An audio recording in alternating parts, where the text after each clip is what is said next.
Flatters. L'objectif de cette mission, repérer le tracé d'une future voie de chemin de fer entre le Maghreb et l'Afrique subsaharienne. Pourtant, en ce 15 février 1881, après déjà plus de 2 mois de marche dans le désert, ce Breton de 27 ans doit bien le reconnaître, la souffrance prend le pas sur toute autre considération. Comme les 90 hommes de l'expédition, il est assailli par la fatigue. Si l'on ne trouve pas assez vite une source d'eau, les conséquences s'annoncent tragiques. Seulement, le colonel Flatters, qui commande cette mission, affiche sa confiance de son côté. On lui a dit qu'il trouverait des puits dans le Hogar, et justement, le majestueux massif saharien se dresse déjà au loin. Encore quelques longues heures de marche dans le sable et la rocaille, et on y sera, se dit-il. Alors Joseph n'a pas le choix, il suit son chef, il s'efforce de garder le rythme sous ce soleil brûlant. Enfin, au prix d'efforts insurmontables, l'expédition atteint le mont Atakor. C'est le moment pour la dizaine de Français, pour la cinquantaine de tirailleurs algériens et la trentaine de chameliers, le moment d'installer leur camp. Puis, Flatters donne ses directives, il emmènera un petit détachement explorer les environs pendant qu'un groupe ira chercher de l'eau. Joseph, lui, restera au camp avec le reste des hommes. Pour le jeune Breton, garder les tentes n'est sans doute pas la mission la plus palpitante, mais on peut imaginer qu'il n'est pas mécontent de pouvoir souffler un peu. Il regarde donc les 2 autres groupes partir à l'assaut du Hogar. Ce que Joseph ne sait pas, c'est qu'en s'éloignant, ses camarades s'exposent à de grands dangers, car les Touaregs, les habitants du désert, n'entendent pas laisser une mission française bagnauder à son aise sur leur territoire. Alors que le colonel Flatters et sa petite escouade arrivent au puits, dans un oued qui se trouve assez loin du camp, ils ont la sensation qu'il se passe quelque chose d'anormal. Une menace sourde résonne dans le silence, quelques hommes prennent la fuite, Flatters regarde partout autour de lui, rien ne semble bouger, même si une étrange rumeur se fait maintenant entendre. Et soudain, des centaines de Touaregs apparaissent fièrement installés sur leurs montures, le visage enserré dans des étoffes. Ils ne cachent pas leurs intentions. Les voilà qui s'élancent dans la pente qui donne sur l'oued et tourbillonnent autour des hommes du colonel, pris au piège. Leurs lances vont faire des ravages. Flatters tente bien de contre-attaquer avec son pistolet, mais très vite, il manque de munitions, il est sans défense, impuissant, et à son tour, il tombe.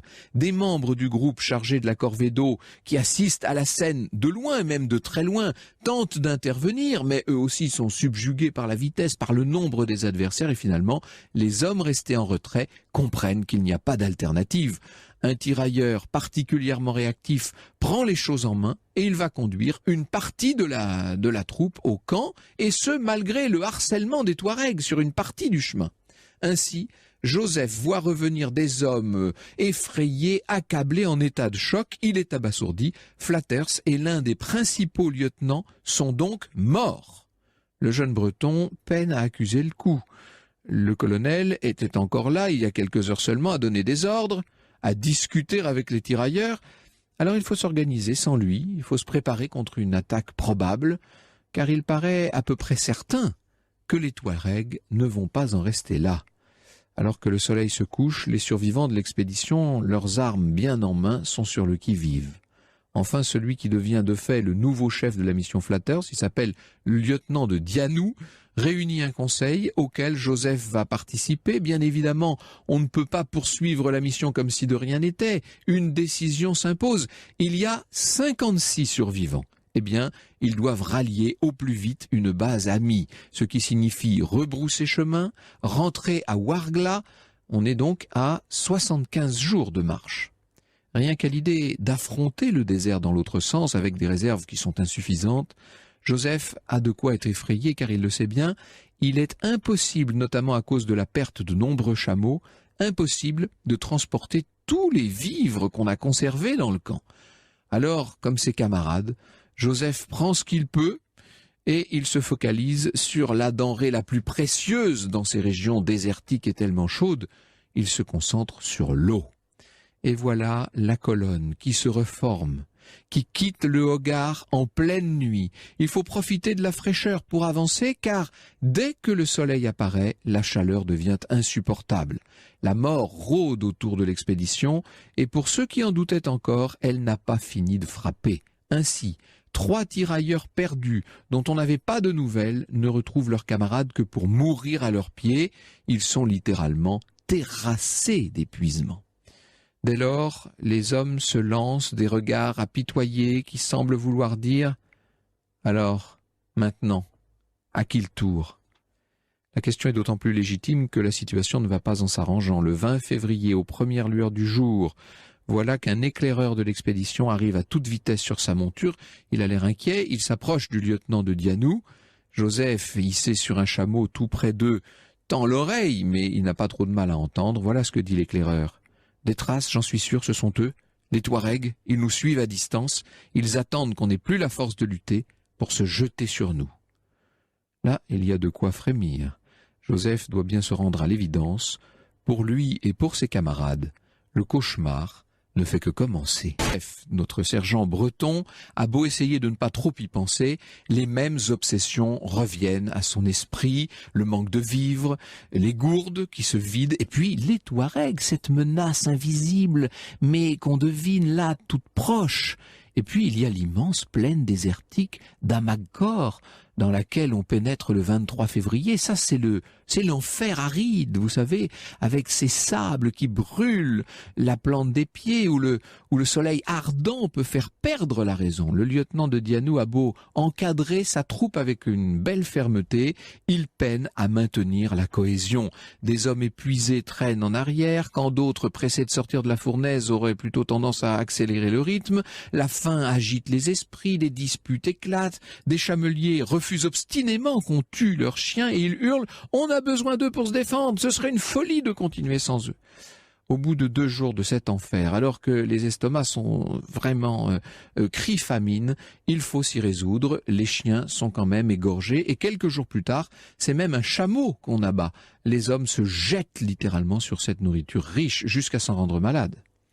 Au 7e jour, dans la terrible plaine d'Amagkor, les Touaregs commencent à se montrer sur la ligne d'horizon. Là voilà la menace, maintenant on l'a sous les yeux.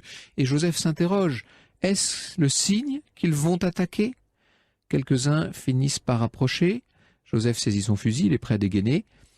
Il est peut-être faible, mais il n'a pas l'intention de se laisser tuer sans résistance. Seulement là, surprise, les Touaregs portent un drapeau blanc. Ils souhaitent juste parlementer. Le lieutenant de Dianou envoie donc un émissaire à leur rencontre et ce que veulent les Touaregs, c'est récupérer 4 chameaux que les membres de la mission Flatters auraient volés, disent-ils. Dianou trouve un compromis, il accepte de les payer un bon prix. Les Touaregs vont donc repartir sans trop s'éloigner. Toutefois, on les reverra plusieurs fois dans les jours suivants, sans bien saisir quelles sont leurs intentions. Moi, je commence à les deviner, leurs intentions. Bientôt, un peu de réconfort, Joseph et ses camarades, complètement épuisés, atteignent un point d'eau. Les réserves d'eau sont renouvelées, ça c'est formidable. Des animaux sauvages peuvent être chassés. Ça fait du bien avant de repartir. Encore 5 jours et l'éprouvante traversée de la plaine d'Amagkor va se terminer. Dans la colonne de l'expédition, certains sentent un soulagement poindre. Le pire est peut-être passé après tout. Mais les tirailleurs font grise mine. C'est maintenant que les Touaregs vont nous attaquer, pense-t-il.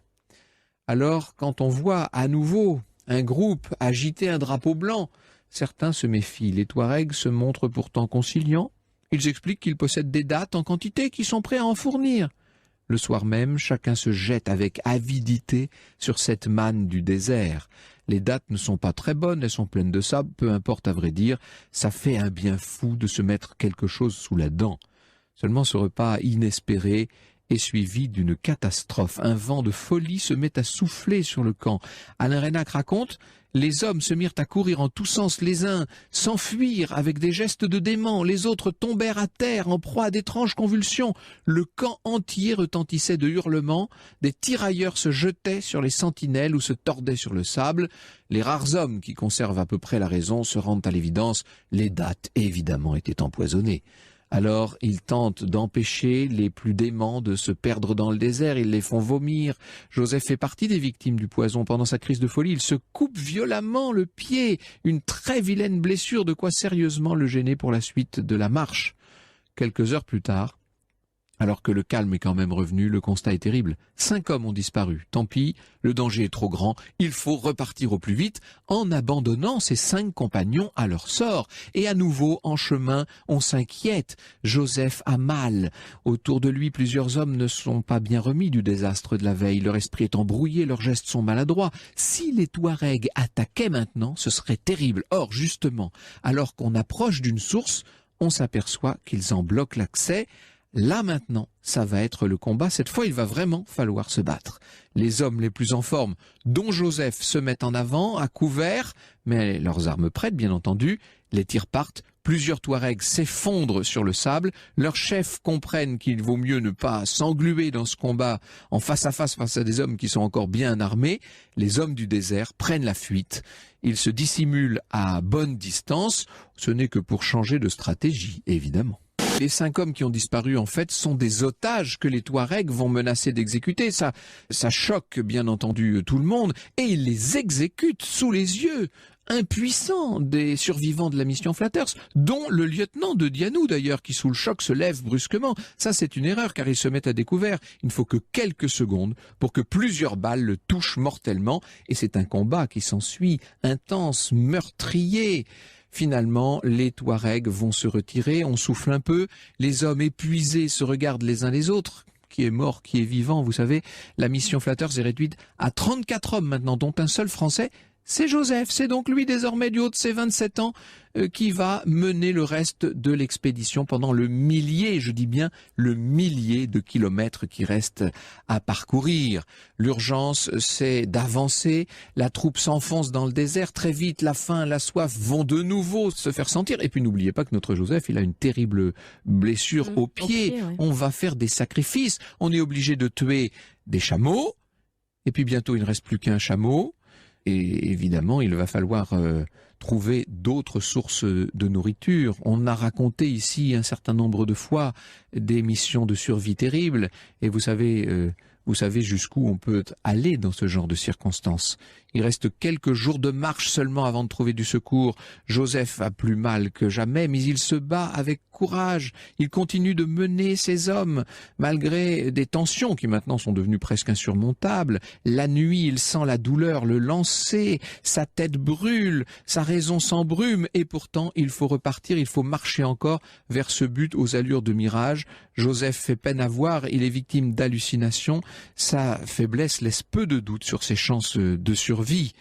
Il est vaincu par la douleur, il s'écroule dans un coin de désert et un tirailleur accourt vers lui. Il a sûrement encore quelque chose à faire, mais un autre le retient. Non, c'est terminé. L'homme prend son revolver, il le pointe sur Joseph, il tire. L'aventure du sergent breton se termine là, sur le sol brûlant d'une terre tellement lointaine. Il avait 27 ans et, détail cruel, il n'était plus si loin du but. Finalement, 2 jours après, seuls 12 survivants parviennent au terme de ce voyage tragique, des hommes qui ressemblent à des cadavres, qu'il faut vite entourer des soins les plus attentifs. Ils resteront comme les témoins de cette terrible mission Flatters, dont le souvenir est destiné à hanter les esprits pour longtemps.